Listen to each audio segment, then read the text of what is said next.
All right. You want to pray before we start? Sure. I'll give us a quick prayer. Okay, go right ahead. All right. Heavenly Father, we thank you for this opportunity to come and to speak and to communicate. It's always wonderful to be able to connect. We ask, Lord, that you just move whatever it is that we say, Lord, let it sink in the hearts of those who hear. Lord, we thank you, we praise you, we magnify you in Jesus' name. Amen. Amen. Let's do it. Let's do it. I'm going to turn my camera off. Okay, turn my camera off. All right. Yes.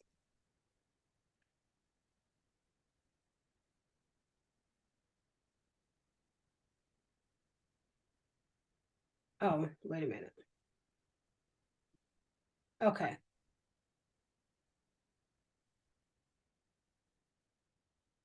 Want me to start my video? Not yet. Okay. I just went ahead and asked the question because I think we had that problem last time. Oh, I was sitting here waiting for you to get on, like, come on, what's going on? Yeah.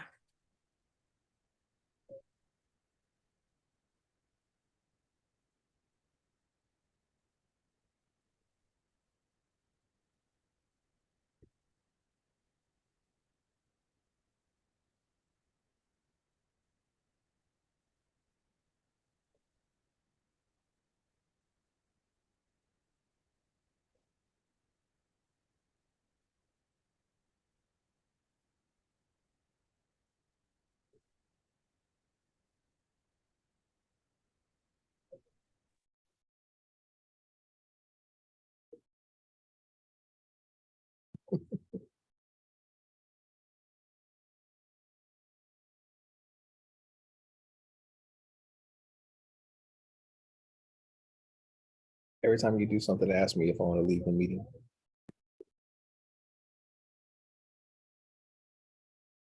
Hello, Facebook Live. This is your girl, your auntie, your sister, your friend, Erica Brown. I am here with Voice It Podcast tonight. And we have a wonderful, wonderful topic tonight. And I have a co-host, I think. Got a co-host? Got a co-host? Oh, I was like, I got a co-host. My fault. I was waiting for my cue. Got a co-host. So let me see. Our topic tonight is, and she said she's just a friend. And she said she's just a friend. Oh, okay, no. All right. So the topic is, can men and women actually be friends? And You said that with so much weight on your chest right there. no, because that's a huge thing for me. I just want to just answer it open-endedly, like, no. Open. That's a close. That's a Let me close in. I'm sorry, I said it wrong. That's Close super in. close. I just Open. want to say no. You said I would answer open-endedly. I would close in. If you'd have said maybe, then that way it's open. No. Let's open the discussion. But you say yes, no. Close in. My bad. Close in. Like, no. I just think that different scenarios can possibly be yes, but overall, and I'm not saying that, okay, so let me say, I would say 90% of the time, no. There's that small percentage of the time that you can actually say, this is my homie and we are merely friends. Okay. Period. Okay. All right. So you said only 10% of the time. I would say about 10% of the time, yeah. I have a lot of explanation behind that. All because right. I mean, it goes deeper than that. But it goes, I'll stay right there. okay. So I mean, mm, mm, uh, mm, So for you, yes or no? uh, now let me quit. Um, I say yes. Okay. I would say yes and no, but I need to pick a side. So on this, I'm going to pick a side and I'm going to say yes. Okay. So we got a yes and we got a no. Yeah, and of course I have reason behind it. You know, Of me being a course. man myself, you know, I do have female friends that we're just friends. You know, what I mean, it's like Yeah. it's never crossed that line. Okay. Do have friends in life, or I have had friends in life where we're friends, but we've been curious about crossing the line. Yes. I mean, so it can happen. It's not Yes. that it can't happen. So that's why I say yes. Is it common that it happens? I guess it just all depends, really. It all depends on the individual and the situation and the scenario and what's going on. So Yes. So I said no for a multitude of different scenarios. okay. I would say no in a sense of if either of the party is in a relationship. Okay. I would say that you probably can have a friendship, but possibly not a close friendship. Because unless that person's significant other knew the individual ahead of time, Right. I would say no. Okay. I would say no because there are times when someone possibly wants to cross that line. And as women normally don't wait as long as men, because normally women will want to cross the line earlier Yeah. in a relationship, but men will wait years and cross the line years down the road. Yeah, that definitely makes I've seen it happen. Men will wait years, it'd be 20 years down the road. You know, I've been in love with you since the sixth grade. yeah, like why didn't you tell me when we was in the seventh grade then? Hey, Like, really quick, homeboy. what channel are we on for Facebook? I want to make sure that I We have it. are on CC CC Inc. INC INK. INK. Okay. Yes. Yeah, I wanna be able to keep up because I'm pretty sure people are gonna have some comments and I want to be able to catch some of their comments. So Okay. you know, I don't want us to fall behind. You know what I'm saying? I want us to be good hosts and hostess. But yeah, I just think that, you know, for women, they won't wait around because more so a woman is looking for a relationship, you know, Yeah. but again, a man, it'll be 20, 30 years down the road and he'll still be, you know, still trying to get in where he fit in, you Yeah. know? So feel you. I think that in an idea, like for me as a woman, I know the mannerisms of a Uh-huh. woman who's interested in a man. Yeah. So if my significant other has a friend who's a woman and I see the mannerisms of her, even some things that I may have displayed when I wanted interest in him, Mhm. if I see the similarities in it, I'm be like, bruh, I know that's supposed to be homegirl, but no. Yeah. Okay. And vice Good. versa. Same thing. So I guess Yeah. well, I'll say what it sounds like is it doesn't sound like you're saying that it can't happen. What I heard you say is like, okay, if she was your friend before we got together, Mhm. I understand that.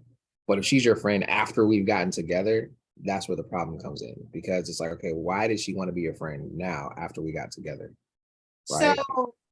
I would say yes and no to that. Okay. And the reason being is I would not necessarily say that someone couldn't have a female friend. Right. I would want to know what is the dynamic of the friendship. Yeah. Is it someone that, hey, when you see her, Or is it someone you on the phone chit-chatting with 24/7? Right. So And I would like to know the dynamic of the friendship, because that tells me I need to know how much of I feel my relationship will be divulged to this woman. okay. So let me run this. I'm in a relationship and the female that I'm with tells me, hey, I have like I can't have guy friends because for some reason it always goes left. Like there's a line that they cross where they want to take it to the next level. I don't know if it's me putting off that I want to go there with them or they take it as such or whatever the case is. Since she can't have those types of relationships and it's never gone well for her, she then puts it back on me. Like, well, you can't handle like female friends. There's no way that you can be friends with a female and you not be trying to cross the line with her or she not be trying to cross the line with you. No. It, Oh, go ahead.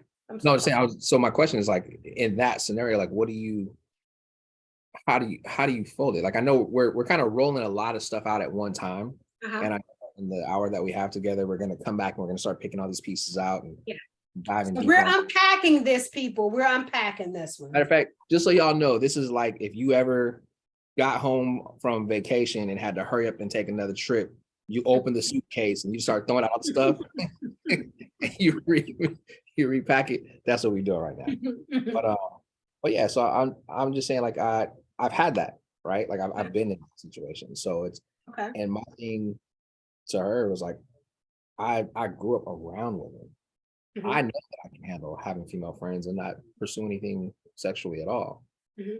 But I also know if there's females that I'm friends with and I start to see them and I'm starting to kind of like desire them sexually or intimately, those are the ones that I push away. I distance myself from them. I don't tell them, hey, I'm starting to feel you, so we can't chat. Nah, it's like, hey, I'm in a relationship and man, just I'll see you when I see you. You know what I'm saying? Okay. Like so give your feelings. I understand what you are talking about, Jarvis. We're talking about the rest of the men in the world. You point at me, you point at you too. I just want you to know. We're talking about the rest of the men in the world. We're not talking about you specifically. So I have seen where men, I'm not even talking, I'm gonna just move off of relationships just for a second. Okay. I have dealt with men in business and money. Okay. They cannot move away from moving things from business to personal. And it bothers me because I'm saying to myself, can you just get your money and not try to make something personal? Like, this is about your money. This is about handling your business. Why do you have to make it personal? So to me, this is just me, if most men cannot handle their money without crossing it over personal, clearly they can't handle a homegirl without crossing that over personal. Now, this is just my experience. That's a good I thought I was following you. I was listening to you. I thought you were saying like men working with women and handling their finance. No, just men. You were talking about just men and money. Men having a business partner that you're working with and a business partner in a business transaction, and you trying to take it personal. You trying to get my phone number. You trying to take me out to dinner. Bruh, this is business. So you were, okay, so that is what we're saying. We are saying like this is business. Yeah, this is business. This is not that. Like, this is business. We live in a culture now of shoot your shot, right? I get it. And then we also, and this is just something I was thinking about as you were saying it, because I follow you in what you're saying. Like I'm like, okay, that I like what you're saying. I'm with you on that. In the culture that we live in, it's the shoot your shot culture. It's every TV show is all about some sort of like risque, hot and sexy, hot and steamy. We were doing business together, and now we bump friends. You know what I'm saying? Like we in it. Um, there's a lot in the minds of, and I won't just say men, I'll say women as well, because although you may not be that woman that does that, Yeah. there are I women don't that, mix business like that. yeah, Business is business. Yeah, business, it's business. there are Because those I've people that learned can, that you will lose a lot of business if you do things like that. right, but then there's a lot of people who can do business together and have an intimate relationship in there somewhere, but they keep business, the intimate relationship piece. And it's not until they get well rooted in both that they start to intermingle the two, to say, where the pillow talk is like, dang, I was thinking about this deal, blah, blah, blah, blah, blah. Or I was thinking about blah, blah, like they're able to mix and mingle, what I'm saying, with the two. That's fine. But what I've seen is most people who are trying to get phone numbers doing business deals, they're trying to get everybody's phone number doing business deals. I just want a few phone numbers that they're trying to get. It's not just they trying to get everybody phone number. So if they do land me, so be it. That's just one check mark. Got her trying to get some more phone numbers on my next business deal. That's what I'm saying. That's that look for them dudes that's caught right now. I'm just saying that Hold on, I gotta get this that's what along. it is. So but I'm just saying, if you're doing it that way, then clearly you can't handle a homegirl being your friend if you're crossing lines like that. Now, granted, this is not every dude. Like, I know guys that are maybe just a little bit older than me, who in their 20s and in their 30s, they were the playboy of all playboys. But now that they're in their 50s, they're so past that. Like, they're really like, I'm trying to do right by my girl. I'm with her. I'm just with her. I'm not doing, I could take my cell phone and leave it anywhere. She can answer it, she cannot answer. It don't make a difference.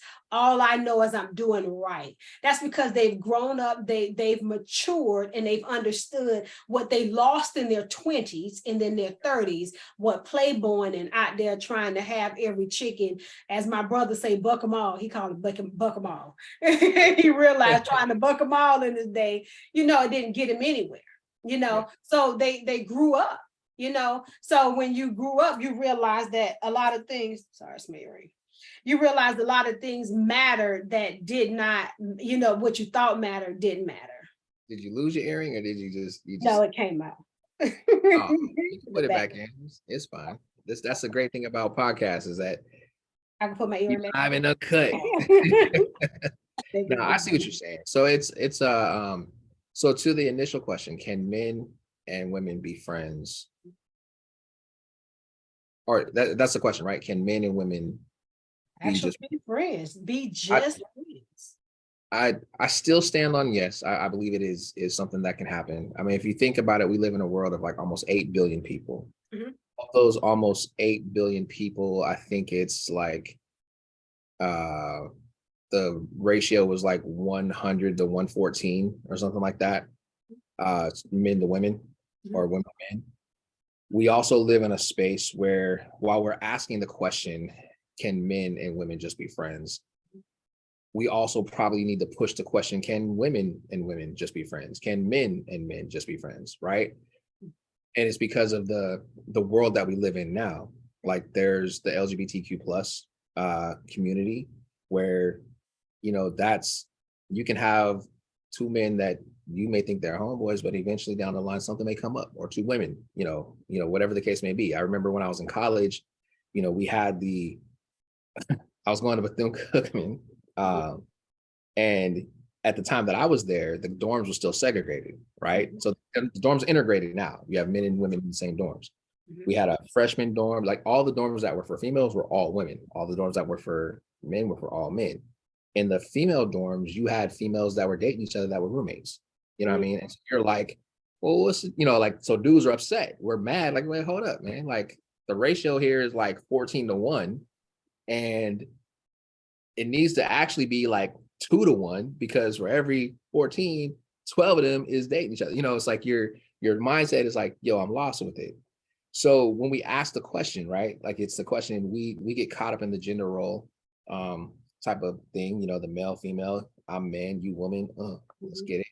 You know, because that's the way that reproduction happens. So that's the way that we're naturally going to think. But to bring in a whole crowd of people who may see this, I don't want anybody to feel isolated, you know, and I don't want anybody to feel judged either at the same time. But I want it to be, I want to put it out there, like while we're looking at this, like, shoot, man, like I've seen women approach women in the bathroom and they out on a date with a man. You know what I'm saying? Like just that bold. But I have not seen men approach men in a bathroom, you know, and that could just be because our mentalities are different. You know, like a straight man is going to react differently than a straight to like a straight man. I know for me, my reaction to men that are LGBTQ plus that have tried to approach me, every time, I'll say 99% of the time, like all but one time, my reaction was, oh man, that's not even my lifestyle.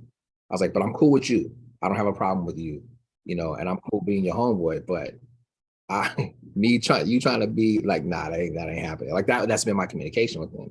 The one time that it went way left was because the person came at me way wrong. Like it was a phone call, the lead up into, and then all of a sudden, I got a question for you. Like, okay, what's your question? You know, can I?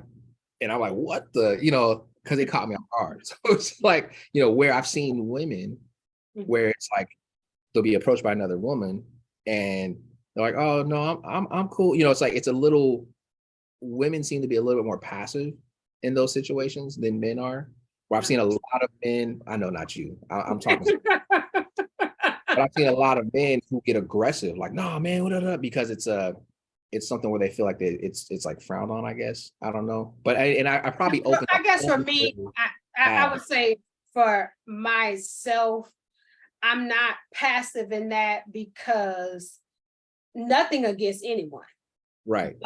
I'm straightforward because if you're too passive, then sometimes people think that you're curious. And that's And where that's why I'm straightforward with it. I'm and friendly, very yeah, friendly to people. right. Not there's no division of anything, but I'm straightforward if ever approach, and I have been, but I'm Right. straightforward with that because I don't want you to think that I'm even curious. Yeah. Not. Yeah. Yeah. So I'll say like I have plenty of friends that are a part of the LGBTQ plus community. Mhm. I have more female friends that are a part of the community than I do male friends. Mhm. And the female friends that I have been very straightforward. Like when they're talking to me and they're telling me their game and how they run it, Mhm. you know, it does start off as the friendship. It Mhm. does start, you know, and then they kind of go through their like I've heard, you know, because like you said, the passiveness can be like, oh, I'm curious. Mhm. So to take that back to the initial question, when Mhm. we're talking about friendships, Mhm. it's a challenging, it's hard to say, nah, men can't be friends with females and women can't be friends with males because we're living in a world where there's so many different nuances to what that friendship circle looks like now. Mhm. You know what I'm saying? Mhm. Like I know, and I like I said, I know I probably just opened a whole nother bag of stuff. You do.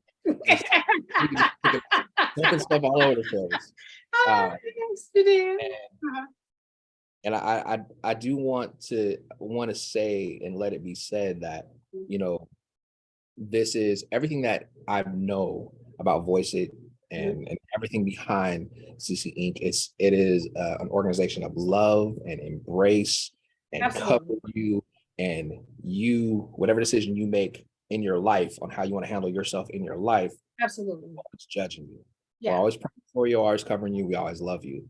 So, you know, as we're talking, please, anyone who's listening, everyone who's listening, don't take offense to anything that's being said and don't make We're just unpacking this. We're unpacking it. unpacking the statement because so many people have relationship issues Yes. because they have allowed other people to enter their relationship Mhm.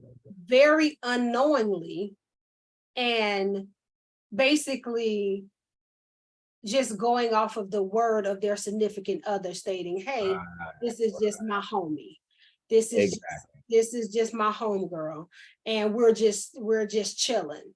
And now you have a whole situation, and you're saying to yourself, i.e., I thought this was the homie. And I've been in one of those situations. So Yeah. I'm not saying we're talking about this because I've actually been in that situation before, where I'm like, oh, she was like the sister. Smiled in my face and everything. Literally. Like literally. Yeah. So when you have, when you've been in those situations, you're more apt to pay attention to say, okay, what is the dynamic of the relationship of this person outside of our relationship? Right. And it's not, and I immediately said a hard no, but the no is based on multiple different situations, because I feel like if no one's in a relationship, of course men and women can be friends. Of course, you can have a homeboys that you talk to all the time on the telephone. You're not in a relationship. You can talk to 10 of them if you want to, and you can have 10 homeboys and 10 homegirls, and it doesn't matter because you're not in a relationship. So there's no power struggle about whether you're dating, whether someone else likes you or wants you more or whatever. There's no struggle with that. But when you are in a relationship, there possibly is. So it's kind of like I remember TD Jakes say, someone said, when you get married, you don't have to, when you get married, someone's trying to change you something about, I can't remember how he said it verbatim, like you don't have to change when you get married. And TD Jakes said, you got to change if you get a dog. What do you have to change? You get married, you got to change if you buy a dog. So if you're in a relationship, things do have to change. And if you are stating that you are like iron fist on not changing in a relationship, then you're not ready for a relationship. Yeah. So if you see that there's a person in your life that you absolutely love and you want this person in your life, but you're saying to yourself, and I've been in this situation before as well, you're saying to yourself, all of these other homegirls that you done had for years is more important than this person that you say that you want in your life, then you don't want that person in your life. If she said that, that's a problem. Man, that's good. For me, I don't need my significant other to be best homeboys and homegirls with all your exes. We ain't doing that. Yeah, and I can understand that. Like we are not doing that right there. I definitely understand. I don't care how much y'all left in a cool space. Yeah. Kudos to you. Yeah. Holler at her when we see her walking in the Oaks Mall. Tell her, hey, go give her kids a hug and a kiss, and that's it. But you sitting on the phone chit-chatting with her 24/7. Oh yeah, we're not doing that. Yeah, it is funny. I think it's there are those friendships that are genuine friendships that have never crossed the line, right? Male, female friendships that have never crossed the line. Those friendships will always be there. Whether you're married, single, they'll always be there. They'll never cross that line. Even if it's how many of those I know? Okay. And I bring it up. And the reason I say that is because I'm thinking about what you're saying. And what you're saying makes a lot of sense. If it's an ex-girlfriend, an ex-boyfriend, and y'all have, like, they know you, biblically know you, right? That's, I totally get it and understand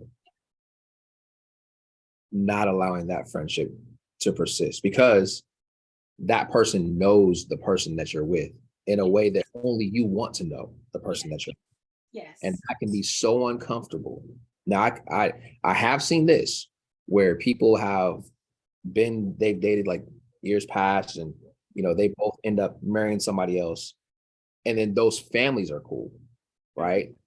Like that I've seen. Or Yeah. it's been a cousin or somebody, and they meet somebody that you used to date and they didn't really know when they met them, but then now you guys are around each other and it's like, oh snap, I have been involved in that before, where I had to pull the females aside that I was with, and I was like, hey, I just want to tell you really quick, because I don't want to be awkward.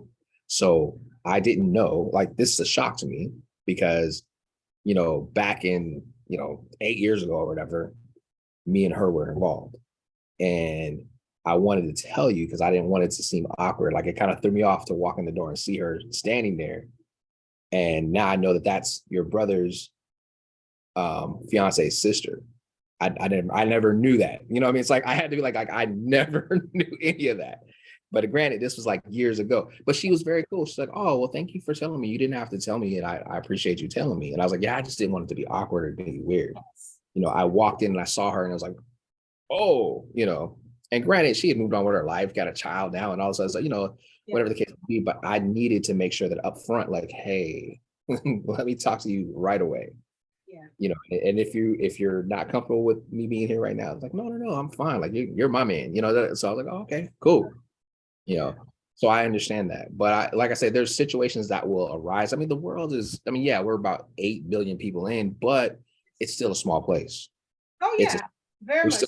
Of people. So you're going to run into somebody. And I live in Gainesville and you live in and it's a small place. And you may end up with somebody who's been with somebody else. Okay. Yes. You draw those lines. Yeah. I think that like thinking back, I'm thinking through the female relationships that I've held on to the most are the ones that have been genuine and have been there. And usually these are women that I don't necessarily talk to on a regular basis. Mm-hmm. Like, there's a couple of females that I grew up with who will call and check on me. They'll text me. One of them doesn't even call me by my first name, because we're that close, right? But she's one of 2 people in the world that I know that can call me by the other name. And I'm just like, oh, hey, what's up? Like, I don't think nothing of it, right? She calls you Charles. Yeah, you just told the world. But yeah, she does. She calls him Charles. And I have two friends that are both female friends that call me that. Now, there was a dude who, hey, Mr. Charles, was like, whoa, hey, what? Like, it just caught me totally off guard. Like, nah, man, Jarvis. You know what I'm saying? But we have that friendship. I have another one. She calls me J. Lou. Mm-hmm. She's called me J. Lou my entire life, right? And they'll call every once in a while. They'll text every once in a while. I have a friend who recently, we just, like, after my mom passed, saw that my mom had passed and reached out just like continuously until she got in touch with me. She's married, she's, and there's nothing there. She's just checking like, hey, you've always been a great friend. I know it's been 20 plus years since we've even really seen each other or talked to each other. I just want to know that you're okay. You know what I mean? Like, there's those genuine friendships. But when you're looking at, and as I'm thinking this through and I'm listening to you because I've lived it, I can say like there does have to be a line that you draw in the sand to say that you're not going to allow others to come in, especially if it's somebody that you've been intimately involved with in the past. And I can say that I can honestly and transparently say that I've made the wrong decision in the past where I fought for that friendship to allow it to stay. And I had every reason for it to stay, not really grasping why it was so important to my girlfriend not to be there, right? Where I'm listening and I'm thinking right now, like, dang, you know what? Yeah, I do need to be okay with this man being in her life because that's her daughter's father, or that's her son's father, right? Yeah. Like if it's a male or female in your life that's because of a child, then that person there's gotta be some communication there because you have a child together. Yeah. But outside, even an adult kid, I would say even an adult kid, if you had an adult kid and their mom is reaching out to you for whatever reason, guidance on something. Yeah. When you have children from someone, you all are lifers. Right. Right. That's Right. just it. I don't care. She's gonna call you. I mean, it may be Right. for something crazy, but you And have it goes kids to the with this tool. kid. That's this Yep. woman. That's it. Y'all are lifers. Yeah. And I think that it's so I still stand on a yes because of the things that I've seen, Mhm. but I also agree with a no. Okay.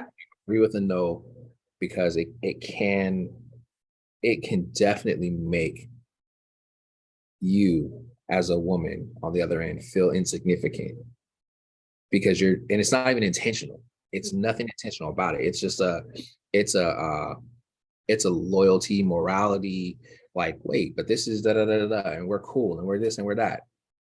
And then on the flip side of it, there are those who carry those other relationships because they're not satisfied in their relationship. Yes. And that's a huge problem. Absolutely. Like, That's it. That is yeah, it right there. And that's what my personal take on it is in those instances, those two instances where I've seen where people actually had genuine friendships. And in those two instances, those two people who had those opposite sex relationships, which they still have, they were friends since they were like kids. right, So right, they had carried this friendship for years. yeah, And but most of the time people keep those opposite sex relationships around because it's let me keep her right here just in case this doesn't work.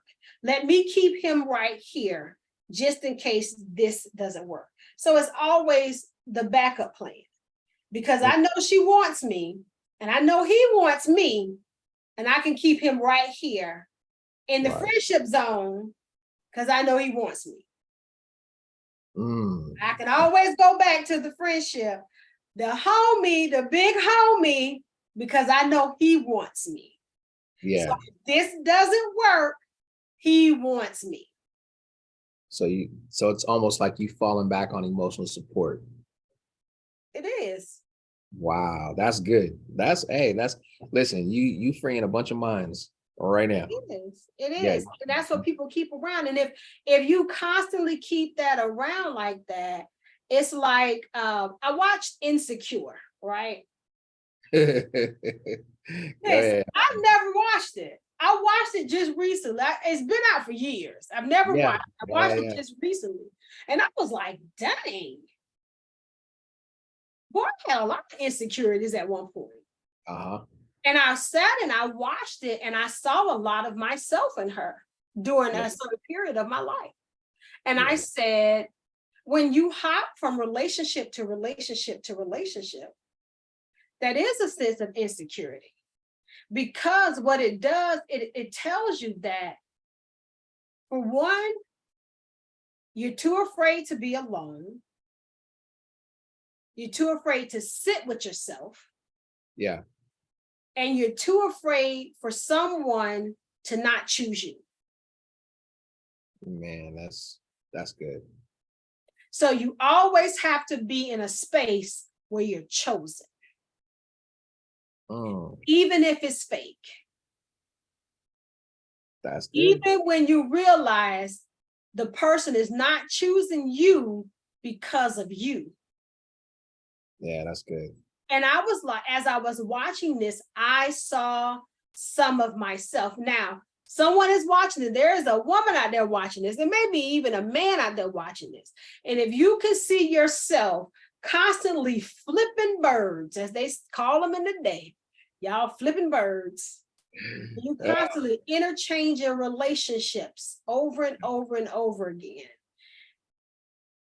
And you're never settling because you constantly want to be chosen and you constantly want to be received. You're constantly holding on to someone out here Yeah, because you don't want to be not chosen. Someone will choose you eventually, but learn to sit with yourself. If yeah. you can't sit with yourself, how do you expect for someone else to sit with you? That's good. That's some good stuff. Man, That's some good stuff. Like I said, you're just bringing a bunch of minds, girl. Bringing a bunch of minds. Yeah, I think it's yeah, everything you said is like right on point. Yeah. You know? And I again, like, the good thing about a podcast like this is that we'll be transparent. Mhm. We'll be honest, open, and transparent. And Oh, yeah. part of that is knowing that I've been in that space before, Oh, you yeah. know, dealing with emotion, hurt, and feeling depressed and feeling lost, and just the pressures of the world going on, and allowing myself to pick up new female friends because it's somebody that I can talk to that doesn't know anything about what's going on with me. Yeah, they might be interested in me, but I can keep them at bay, and I can do this, and justifying it and keeping it where it's at. But all along, they have an Your relationship because they know nothing of you. yeah, So it's yeah, never gonna go any further because yeah, she knows nothing of you. nothing of you, nothing Nope. of you, nothing about you, and it's like an escape, Yep. right? But in the situations that I had where I did that, come to find out the females were interested in me, Mhm. and they were utilizing the networking part of it, oh, you do this or you that, to get closer, and so it could eventually turn into something. Oh, yeah. You know what I'm saying? And I look at that and I'm like, yo, there's no justifying that. It's wrong. You want to believe and you want to trust. Like we do need to be able to network. We Yeah. do need to be able to make these things happen and to be able to go and do this and do that. And I think it's very important. Like, you don't got to walk into every networking opportunity and be like, look, this is just business. Don't ever try to holler at me. Da da da da da. No, No, you no. need to you need to personally go into it with the mindset of, okay, let me Yes. do everything that I can to make sure that this stays on the business level, Yes. even to the extent of talking about your boyfriend, girlfriend, right? Or Yes. your boo thing. Significant other. If Yeah. there's somebody you're interested in, talking about the person that you're interested in, Yes. not allowing yourself to get into conversations that are dealing with your emotions where they have to try to tend to your emotions. You know what I mean? Like, and that's something that I've always done when, if I'm talking to a female who, especially a new friend, I'm not giving her like the emotional side of this and that. And, like, I'm not talking about the loss. I'm not talking about the hurt.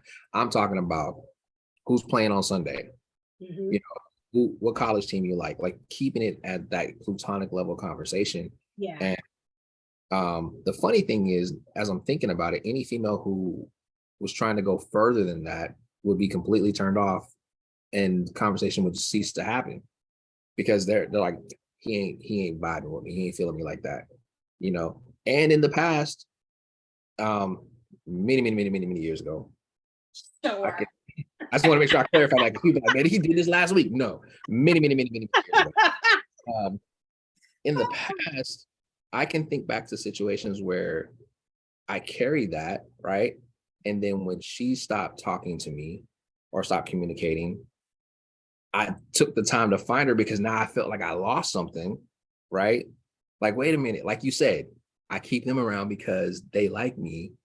And if that doesn't work over there, then at least they're still here because they like me. Mhm. And I went back to try to recapture whatever that was previously.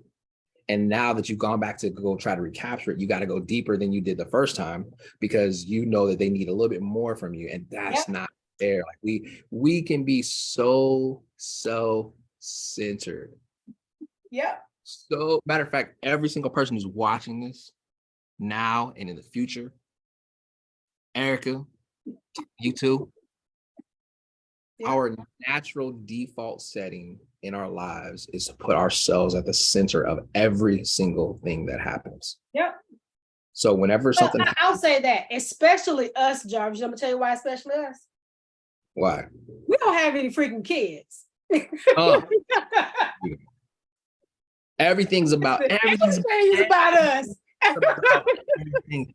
Every experience it's how you saw it. It's how you Yep. felt. It's how you. Yep. So to be at a place to where you actually put others' emotions and others' feelings Mhm. first, that's intentional. Like, I was having a conversation with someone, and this man was like, he had multiple people tell him that he was selfish, that he was all about himself. He was all, and I eventually got to the place where I was like, man, just to be honest with you, you're pretty selfish. Because I witnessed it, like I watched it. And it's not just a one-time occurrence. This is like a 10-time, 20-time, 30-time occurrence. I just was like trying to say, okay, well, maybe that's why he did this. And maybe, no, bruh, you're selfish. And he's like, no, I'm the most selfless person in the world. I'm da da da da da. And I was like, the fact that you have to say that to yourself out loud, you should know that you're selfish. I was like, how many people have told you that you're selfish? Yeah. And he was like, oh, and he went down. He's like, well, and I was like, once you got past 3, that was too many. And I was like, and I've watched you, what I'm saying? It's like, and I asked him, I said, I was like, what would you think of me? Like, what is your thought process of me? Like on a scale of 1 to 10, 10 being, absolutely super selfless and 1 being super selfish, where do I fall on that scale? He was like, man, I would put you at like a 9.5. And I was like, okay. Being selfless? I'm being selfless. Okay. Okay. I said, well, now let's take that same scale and where would you put yourself? And he's like, oh, I would give myself like a 7. And I said, the funny thing is when I sit down and I ask myself that question, I give myself like a 6, 7. Mm-hmm. And the reason I give myself a 6, 7 is I know that I am intentional on being selfless. Mm-hmm. But there are those moments where my default setting kicks in. And when that default setting kicks in, I've immediately made everything that's happening in the room about me. And I've done that. Now, the difference between me and somebody else is I'm self-aware. So when I catch it, yes, while I'm being selfish, I'm self-aware enough to be like, hold up. There have been moments. Not about me. Yep. I've stopped and I've apologized. Yep. I've stopped and I've like reset the room. You know what I mean? Like, I've walked out and come back in so that it's not about me, like clear my mind if no one else noticed it.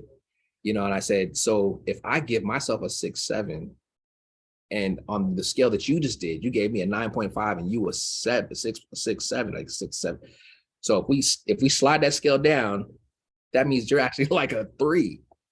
And I said, man, I'm not saying this to hurt you. I'm saying this because you need to think about that. And I think that's where a lot of the roots of what everything that happens, what everybody deals with, what everybody goes on is like our minds get so focused and super hyper focused on what we need, what we want, where you said this earlier. If you're my woman and you're telling me, babe, I'm not comfortable with that friendship over there, I need to say, hey, you know what, babe? I got it. I won't communicate with her like that. She is a friend, and I'm sure that she'll probably still reach out from time to time, but I will definitely let her know, like, we can't have these like ongoing conversations. And I believe that at that point, whether it's me saying it to you, you saying it to me, if those conversations cease or they at least drop down to where it's a once in a blue moon type of thing, just to like, I can understand the occasional, oh, I heard this happen, are you okay? I can understand those types of things. Yep. I can understand you and your family go through hardship and they check on you. Like, those are things that I understand. But I also have more, especially from some of the things that you were saying tonight, a clearer understanding on the other side of it, which is I'm not comfortable with them randomly calling you. Like, why do they need to randomly call you? And why do they need to talk to you about that? It's like, absolutely. So I think that if more people would be more self-aware,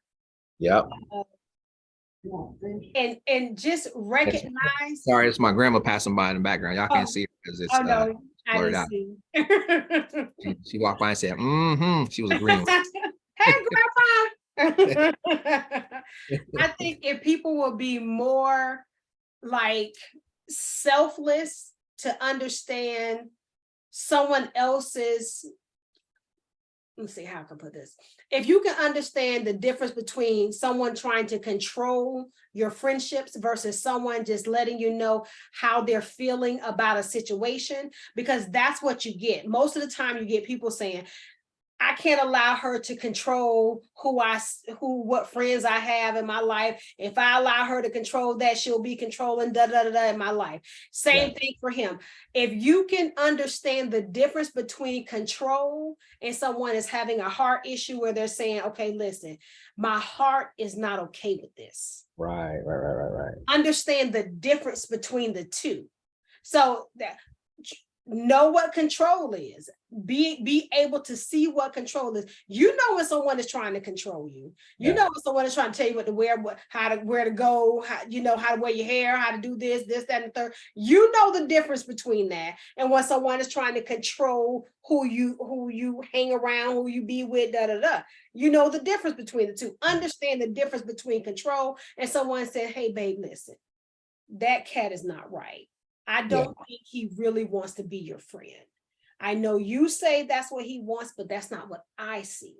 I see a man that wants you more than a friendship." Right. So respect that man and says, "Okay, baby, I cannot, this is not going to be." Yeah. Yeah. Just be able to respect that man for what it is. Yeah. Right. Yeah. And we don't have enough of that. Yeah. You're right. And I think there's also a level of trying to understand past hurts and traumas of the person that you're with as well. Yes. Because there's people, men and women alike, who either they saw their mom and dad do it, whether it's a man watching mom do it, female watching dad do it. And so they have these traumas which turn into insecurities. Oh, yes. Happening because they saw it happen from the people they looked up to the most, right? Yes, absolutely. And you being the person that's involved with them need to be able to embrace that and try to understand, like, and sometimes you're not going to get it the first time or the second time or the third time. Like, and they're going to keep coming to you. Yeah. They keep pushing it because they're trying to figure out how to help you see, like, wait a minute, this is what happened to me and this is what I don't want to see happen to me. You know what I mean? Like, this happened, I saw this happen to me as a child and I don't want this to happen as an adult to me, literally. Yeah. So it's one of those things where we have to exercise in relationships patience. Yes. And I think that is a lost art in relationships, which leads to a lot of divorces. Yes, because we're not willing to take the time. There's a difference between patience and long suffering, right? There's a huge difference between patience and long suffering. That's why they're listed like that. You got to look up patience and long suffering. You got your student hat on, like you just getting the students on me right now. But the reason I say there's a difference between patience and long suffering is because if you think about the definition of love is patient, love is kind, right? Mm-hmm. And then you go through all the different things that love is and what love isn't. Mm-hmm. It describes long suffering in there. If you look at the fruits of the spirit have patience and long suffering. Mm-hmm. So here's the difference. Long suffering, it's in the word. It means that you're going to be dealing with it for a long time. Mm-hmm. Until it passes through, until it actually starts to show fruit or bear fruit, before it actually starts to show a growth. Like if you think about, I think like the bamboo tree, right? The bamboo tree, it takes 5 years before it shows any growth at all. And then in an instant, boom, you'll get 10 feet of growth, right? Like almost overnight. Matter of fact, you can hear the bamboo trees growing because they get that little, they like type of noise as they grow. Tapping. Yeah. How much time did they spend? That's an example of long suffering. Patience is the ability to wait for something to happen. Meaning that you're like, when people pray for patience, God, give me patience. Okay, when you're tested on patience, what are the things that happen? Something that tries your patience. Literally something that tries your nerving to be able to sit and deal with something that someone else is dealing with. But the long suffering piece means that, okay, you have this person, parents go through this with their children. How many times have you told little Johnny not to do something and he still does it? And you've been telling him not to do that over and over and over. Like, but I tell you, I use one better. How many things that you've told yourself not to do and you did it over and over and over? Man, if this wasn't my grandparents' remote, I can't let me unblur this screen. I need to unblur my screen so people can see the stuff I'm picking up. I couldn't see my grandma because the screen was blurred out. That's like if fancy. Turn off this. There we go. I'm just saying. If this was my granddaddy's remote, I would throw it across the room. That was girl, you speaking. I'm just saying, how many things did you tell yourself that you were not gonna do over and over and over again? And you continue to do it over and over and over again, even with people. I'm not Long gonna take suffering, that, whatever it is, man, that's a long part of long suffering is going suffering. through the process. Long Yeah. suffering is you want to lose 20 pounds. Mhm. You don't got to be patient to lose 20 pounds. You have to there was an element of you dealing with the pain while you're going through something in long suffering. And you gotta be patient. You got to be patient while you're long suffering, Mhm. right? So the long suffering is enduring, getting through, getting to the end. Boom, you got it, right? Because my problem is once I lose 5, I'm like, I'm sad. Oh man. Okay, I'm sorry, I Oh, digress. that Yeah. was good. That was good. Yeah. Nah, nah, nah, nah, nah. So here's my thing. So I went away from the LGBTQ plus because neither one Okay. of us are in that don't identify as. Mhm. So it would be very challenging for us to even speak on. Yes. I feel like anything that we say to that uh to that grouping Mhm. of individuals, I feel like it would be a skewed perspective because we're looking from the outside. Yes. Where we had somebody who was a part of that, they could hit it. So those of you who are in there, we love you. And I personally believe that the things that we're saying for Relationships as a whole. Yeah. relationships as a whole pertain to relationships as a whole. Like Mhm. it is what it is. There's certain things that would probably wouldn't pertain, but that's not what we're here for. We're not worried about the little T's and the little I's. We're capitalizing on big T's and big I's right Yeah, now. So, absolutely. but I think that like when we look at it, you know, when we talk about relationships and we talk about male female relationships, I'm thinking about all of the teenagers, the 18 and unders that are still in high school, middle school, Mhm. you know, even into elementary school that are talking about, you know, they got a boyfriend and they got a girlfriend and he can't talk to nobody else and she can't talk to nobody else. Right. Like I'm thinking about them. What do we say to that group of individuals? Because I know that there's parents that may watch this that are dealing with a teenager or a daughter or son who's in that high school era age group that is um dealing with something like that. I remember when I was in high school, middle school, how if I had a girlfriend, she wasn't okay with me talking to somebody else. Mhm. You know, like what do we say to that group of individuals? How do we address them? How do we help them get balance out of what it is that we're saying? Because we're making some pretty solid statements when it comes to that. But I think that there's a level when they like in that middle school, high school age, when they talking about girlfriend, boyfriend, how do we help them understand it?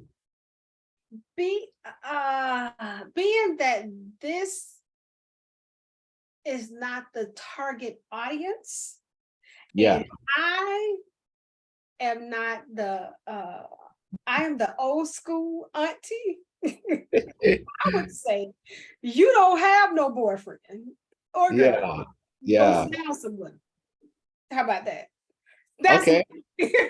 Okay. Well, You have no boyfriend or girl. Go sit down I'll give you somewhere. my response. So I've had this conversation with with two adolescents. We'll say adolescents, two Okay. teenagers. I I'm haven't actually had this conversation in years. My nieces and nephews are adults. well, no, So I've I had have this conversation great with nieces and two nephews. So I teenagers, haven't, yeah. Most of the and kids I mentor, they're adults. So yeah. I haven't mentored teenagers in a long time. So I don't have an answer for Oh yeah. Well, no, I you. and the reason I say it is because I know, and it just kind of dropped in my heart because I've had that Okay. conversation. All right. Go ahead. But Shoot. it's the reason I say it is because for us to say as adults, Mhm, it's not okay. Yeah, it's okay if this, but no, it's not okay when it crosses this. mhm. Teenagers are not, they're not equipped to handle those types of decisions. And they can, Great. I don't care how offended they get at me saying that, I will tell you, you are not equipped at 18, 17, 16, 15, 14, 13, 12, Mhm, 11, mhm. even 10, even below, with 18 and below, you are not mentally equipped or emotionally equipped to be able to handle those types of decisions. Mhm. where you try to put yourself in those positions to handle it because your hormones are raging and driving and you're trying to be cool. And it's you see it on TV, you hear it in the songs, you see it on the TV shows, whatever the case is. All these mediums are pushing that at you like it's the thing that you're supposed to do. The thing that I've said, and I've said this to both male and female, I've asked them the same question. Do you want somebody? Are you okay with giving somebody who goes to school with you permission to boss you around, to tell you who you can and can't be friends with? And 9 times out of 10, they'll pause. Mhm. Then I say, okay, how do you like it when your parents tell you can't do something? They don't understand, they don't know, but you're okay with some little boy, some little girl telling you what you can and can't do. Mhm. And they stop and they think about it like, oh, wait a minute. Oh, heck no. Like, wait a minute. You mean like if I say that that's my boyfriend, that I'm telling him he can tell me who my guy friends can and can't be. He can tell me what to do and when to do it. And I'm just like, you're basically telling them that that's what's okay to do. You're also giving them a license to be able to touch and grow up on you whenever they want to, because that's the intention. When you're in middle school, high school, you don't know nothing about the rest of your life, Mhm. right? Like your whole intention on being with somebody is because they look good and you trying to get it. Mhm. Everybody want them, so you want them too, right? So it's like those are the conversations that I've had, and it's more of questioning them, like, are you okay with them telling you what to do? Think back to what boyfriend girlfriend was when you were in high school. Think back to and it was more common for the females to start dating an older dude, but think back to how in bondage that chick who was dating the older dude looked and seemed. She Still now. could, That still happens today. yeah, it I does, mean, but when I say now, I mean in our age bracket. oh yeah, but it's all about control though. It's all about that. Exactly. And that's what you were saying earlier is the boyfriend girl Yes. use. It's like there's a Yes. difference between somebody controlling you, somebody Yes. being there with you. Where from 18 and under, you see it more prevalent where it's more Yes. about the control. Yeah. It starts out as oh, he's cute, she's cute, I want that to be my girlfriend. But the fights break out in school because you're trying to control that. Yeah. I The get it. I heartbreak think happens. that The I think control. that once you make these children aware of what's happening around them, and Right. no more this cute idea of, Mhm. oh, he doesn't want this person talking to me, or she doesn't want, such and such, hanging around me. Once they're aware of it, I think that knowledge will help them along the way. But it Yeah. also, whatever's happening at their home also has a huge impact on Yeah. what that person is going to do later down the road. And I can say, growing up, we grew up different. So I can't even say that because Yeah, we definitely grew up way yeah, different. we grew up different. So We it didn't was have that social wasn't that. media.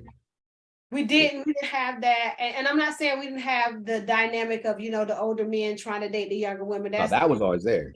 Yeah, that was That's just the beginning of yeah. time. But I grew up a little tougher, so I didn't have that. I was able to, I was that pit bull in the skirt. Ain't that's what, who say that? Queen Latifah? Yeah, I was. Yeah. Ah, So yeah. I was able to, be able to stand up for myself, Right. in certain, situations. So if it's something that I did not want, I voiced what I didn't want.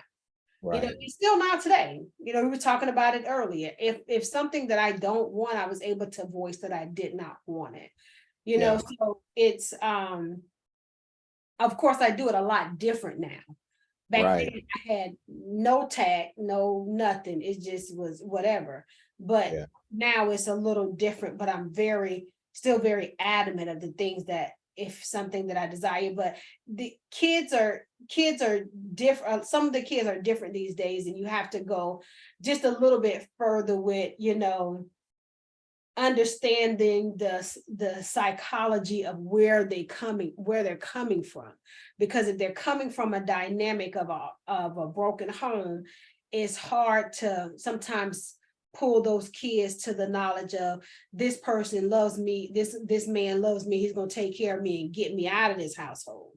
Right. You know what I'm Right. saying? So it doesn't matter if he doesn't want me to talk to, Ronnie, Bobby, Ricky, and Mike. It don't matter because I'm not gonna talk to him because he's gonna get me out of his household with Yeah.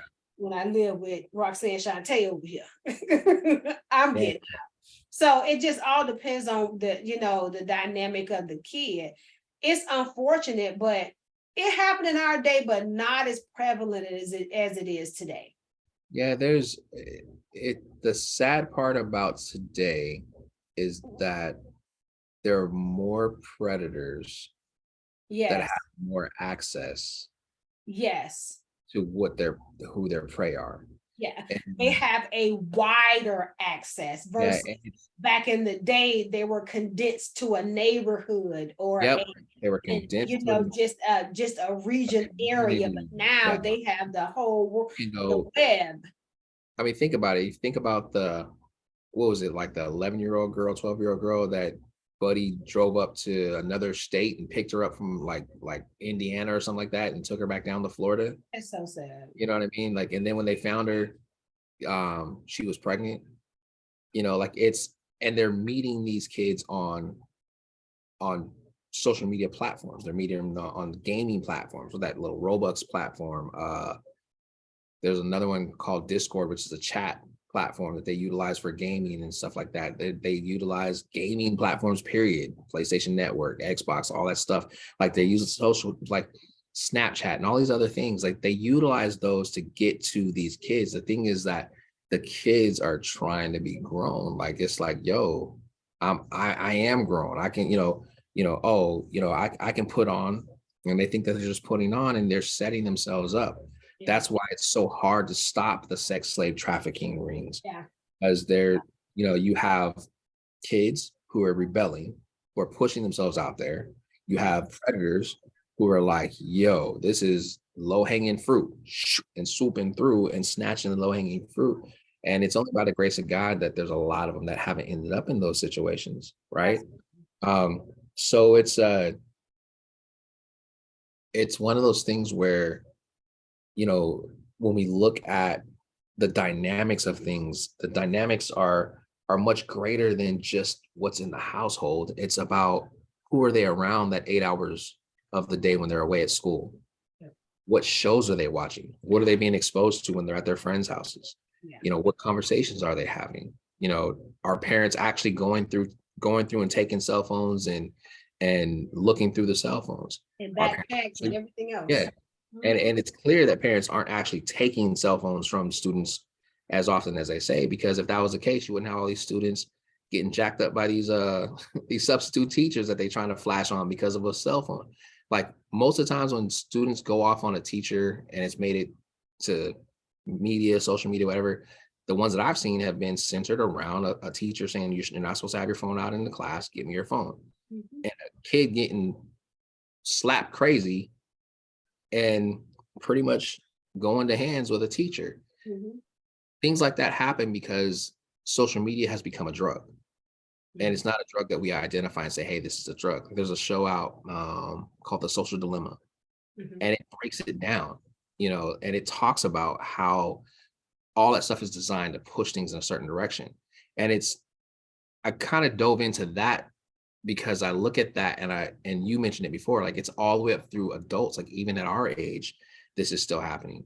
There are those who will determine how they handle things based off of Love and Hip Hop, Real Housewives of whatever TV show they watched, whatever podcast they listen to, whatever social media influencer has the most likes and follows and people are commenting on, you know what I'm saying? Like people gravitate to whoever's on the platform and whoever's making the loudest noise and looks like they have the biggest following. They must be telling the truth. That must be where it's at. And sometimes those are people who are banking on you having some sort of an emotional trauma in that area. So now you're following them and you're building their likes and their follows because they're trying to get paid, right? Yeah. It becomes about the dollar. It becomes about, you are literally the currency that's being spent. Mhm.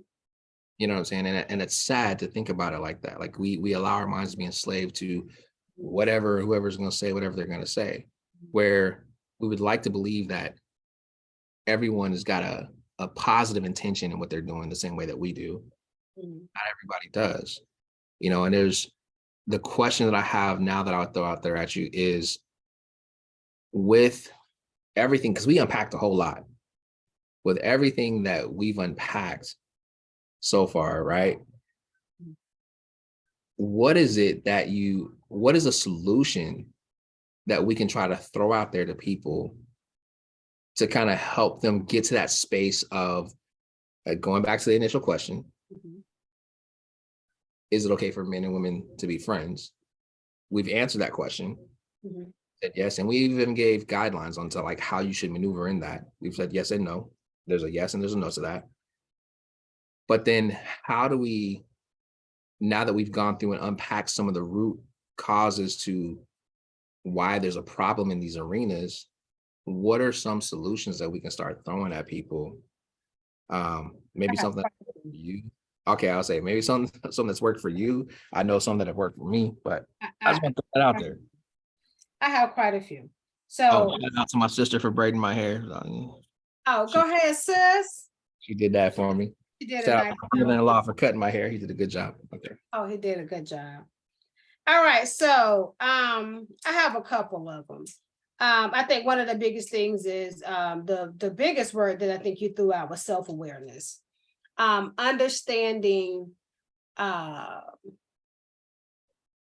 who you are, what you see,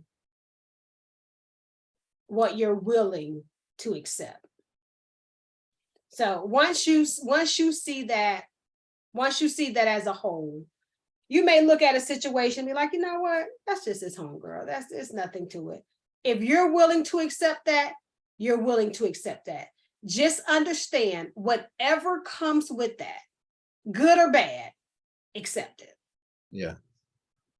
Just accept it. Accept it. And when I say accept it, I don't mean accept it meaning, okay, be okay with it. No, accept the fact that you were okay with it in the beginning because of what you saw. Then make a decision on what you need to do. Mhm. Yeah.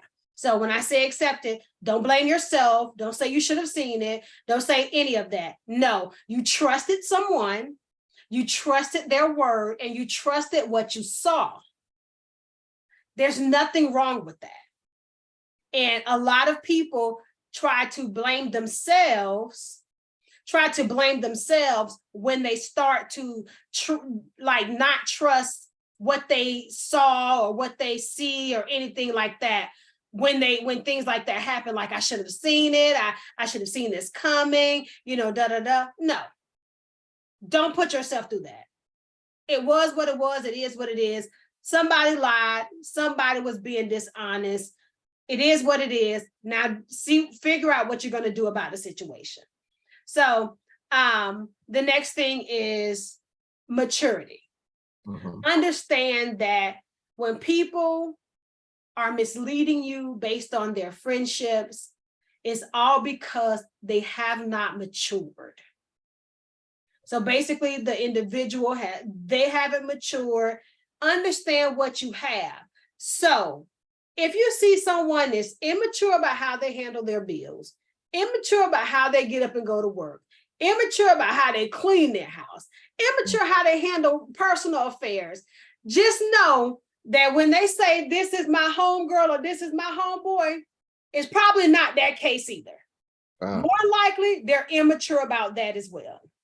So if you see that and you understand that, just know that it's probably the same thing. Most people don't change much. If they're immature in four situations, it's almost impossible for them to be mature in that situation. Right. Yeah, it's almost impossible. So understand that if you see him, he's so immature, he does this, then that's not his homegirl or that's not her homeboy. That's the dude that's on the side waiting that likes her. That's it. Am I yelling? I'm sorry. I started talking loud when I Now you get. got a little pastor. You good? I'm sorry. Okay. All right. Understanding control. Mhm. Understanding when someone is really passionate and understanding about a situation versus someone is trying to control you. Right. You know, If you see that someone is making controlling gestures, controlling statements, whatever it is, then that person may want to control people in your life. If they're making it, it just may happen that way. It kind of one kind of goes with the other. It's kind of like what they used to tell us: stay away from drugs. Don't do marijuana because it was the gateway drug. They used to tell us that in the 80s. Don't do marijuana, it's the gateway drug. The gateway mean it leads you to other drugs. Yeah.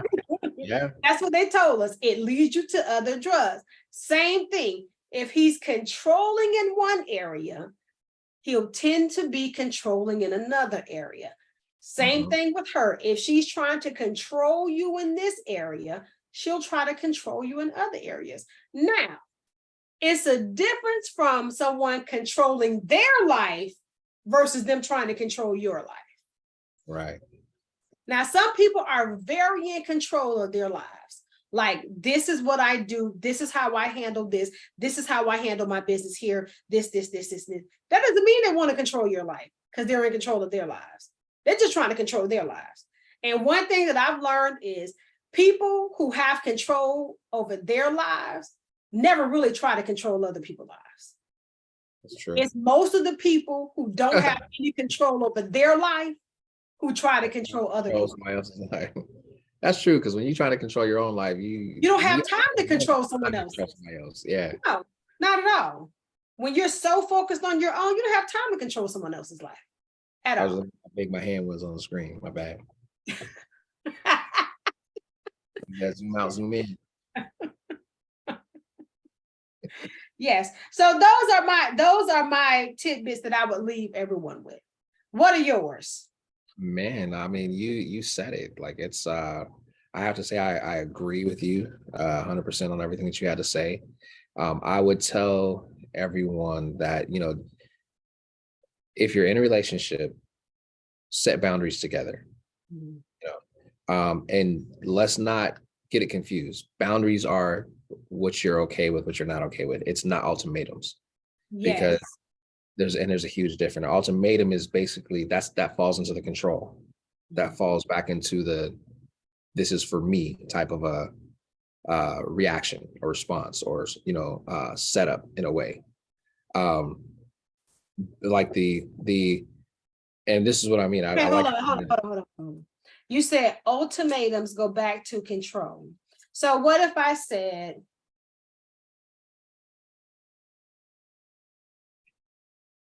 it is a deal breaker for me if you buy orange furniture for our house, I'm not living in that house. Is that an ultimatum? Yeah, pretty much. How? You have it. You know, exactly. So what you did is you gave me two choices. This is your choice. Okay. No orange furniture or no orange furniture. Okay. You know what I'm saying? Like, so you control the outcome of that. Well, no. Let's say that is not a ultimatum. Okay. I didn't think so. That is a heavy suggestion on what it is that you don't like. Okay. And if you're moving into the house with somebody, they need to pay attention to what it is that you're saying that you don't like. Okay. Right? Like, I would feel like if that's the case, if you're moving in, you're at a level where it's like, hey, listen, yes, this is where this is going. Yes. An ultimatum is more of like, do this or else. Yes. Or if it's not done like this, then I'm not going to do this, Like, so now you're controlling the narrative, you're controlling the outcome. You have an outcome that you want, and you're not even giving the other person the opportunity to really make a decision, because you're giving them a consequence or a penalty if they make the decision that's away from the decision that you want. So like, if you said, if you get this orange furniture, I'm not going to be with you anymore. That's an ultimatum. Like, wait a minute. So if I buy orange furniture, you're not going to be with me. So did you really want to be with me in the first place? Mm-hmm. If it comes down to orange furniture, like, you're really trying to control what's happening. But if you're saying, hey, babe, listen, I do not like orange furniture. If you buy Okay. orange furniture, I promise you, I am not going to stay in this house. Like you're heavily suggesting, like, please do not buy this orange furniture. Okay, what if he says, if you continue to have Ricky as your friend, then we're not going to be together because Ricky likes you. That's bordering on an ultimatum. But Because so like tell what me, you're so tell me how, so like the when best way to deep down inside yourself, you're saying to yourself, uh, Ricky have kind of displayed a little bit that he liked me. So,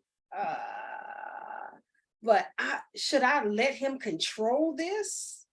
but that's the thing is like that's why I said to give the boundaries, and boundaries are not ultimatums. Okay. So So what would be the boundary in that situation? would be like you talk about it. Hey, babe, listen, I've noticed that Ricky is really feeling you. I am not comfortable with Ricky. Because like if you're willing to leave me because Ricky can be a female name too, because Ricky, because Ricky Lake, because Yeah. Ricky is my friend. Mhm. Then the question is like, did you really want to be with me in the first place? Because it's like it's So, hard so to one it's thing hard you to okay, so one thing, let's deal with this. Jarvis, you are an intellectual and you have understood that you're able to communicate very well. That is, the lack of communication is about 70% of men. yeah. That's a huge percentage of men that not just wholeheartedly lack communication, but when challenged, just shut down. So they don't necessarily not lack communication, is when they're challenged in that area, sometimes men just shut down. So if they're being challenged in a situation where he's saying, Ricky coming after my woman and I ain't with it. And I'm saying, you gonna get rid of that joker or I'm out. Because I see how Ricky looking at you. Ricky looking at you like I was looking at you when I was staying at you in that club and I asked for your phone number. So I know what Ricky wants. You may not know what Ricky wants, but I know what Ricky wants. So, but and this is where my question would come in. Mm-hmm. So there's no communication going on right there in that situation. Yeah, let's say if that was one of my homeboys talking to me and telling me like this is how he feel about it, I would ask him like, bro, why would you penalize yourself and her for somebody else who's outside of your relationship? Because you're really hurting yourself. Like if I tell you like, hey, yo, if you don't get rid of Ricky, I'm out. Like I'm threatening you with me no longer being here, but yet I've told you that I care about you. I may have even told you that I love you.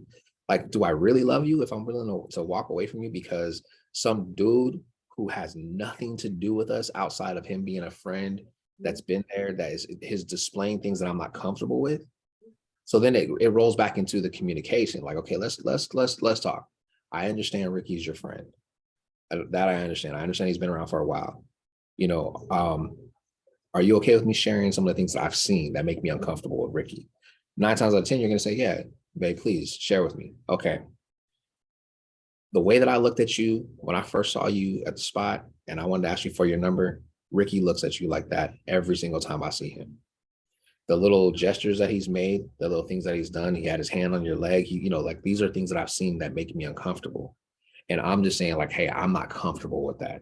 So how do we fix that?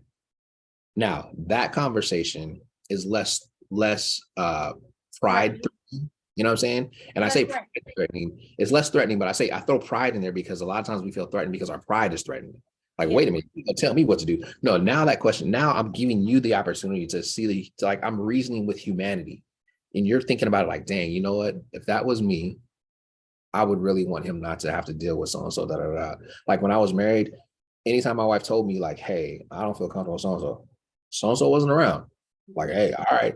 And I'm snitching. Like I'm telling, like, hey, And I was very open when Like Kevin Gates. hey, listen, when I was on stage, I can remember this like distinctly standing in front of I was at UW doing our little thing every week, and I'm standing there. And at this point, I knew some of the college girls were kind of feeling me and like trying to like throw these little hints and stuff. And I was like straight up, I was like, hey, listen, if any of y'all try me, if any of y'all try to come at me sideways, if any of y'all slide into the DMs, my wife is going to know. Listen, I'm telling my mom. I'm snitching. I'm snitching. I just want you to know, and it was enough to detour people. Like, yeah, there were maybe like one or two that try to get slick with it, say little slick things when they stand in a line to talk to me or something, but I immediately set hedges of protection. Now, there is a difference in dating and marriage. Like a lot of times we want the person that we're dating to move and operate as if we were married to them, but that's not their expectation of them because we're not married to them. No. And we can't expect that from them. But if they've never been married, and if you're dating someone who's never been married, or if you're people out there that have never been married, you really wouldn't know to what gravity how important that is, that you don't try to make your boyfriend, girlfriend move and operate with you like they're your husband or your wife. Yeah.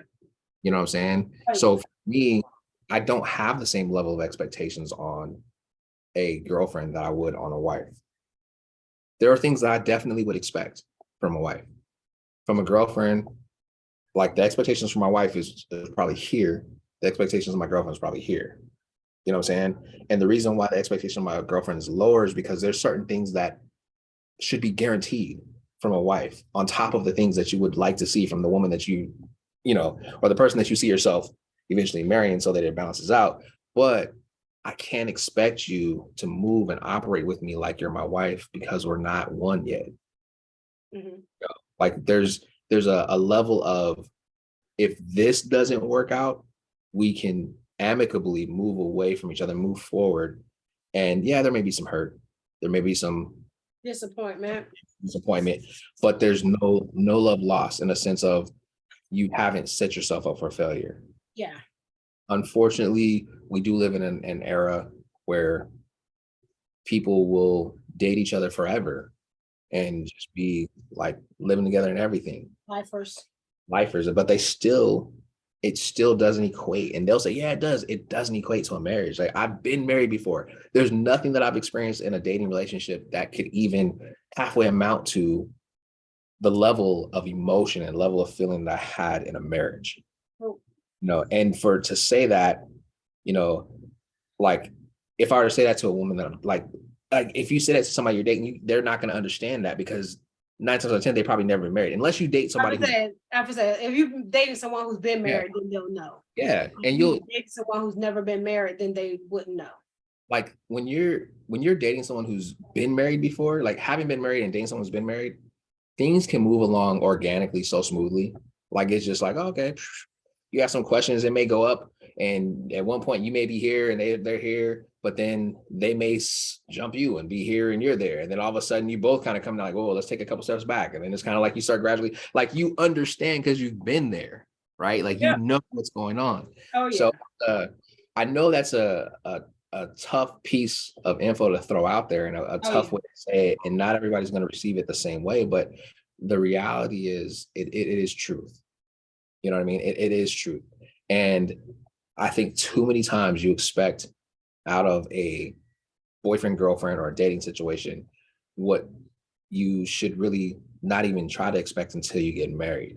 Yeah. I know there's a lot of us out here who are crossing lines early. Like there's a lot of lines that we're crossing early, and there's no need for me to go deep into all those lines, but you know what the lines are.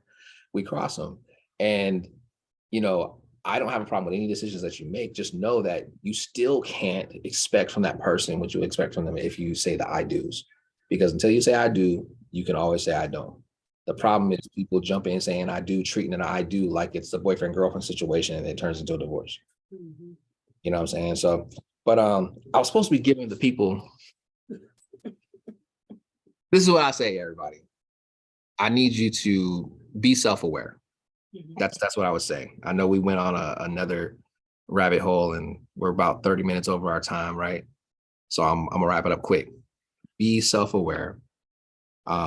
Keep God first, no matter what you have going on in your life.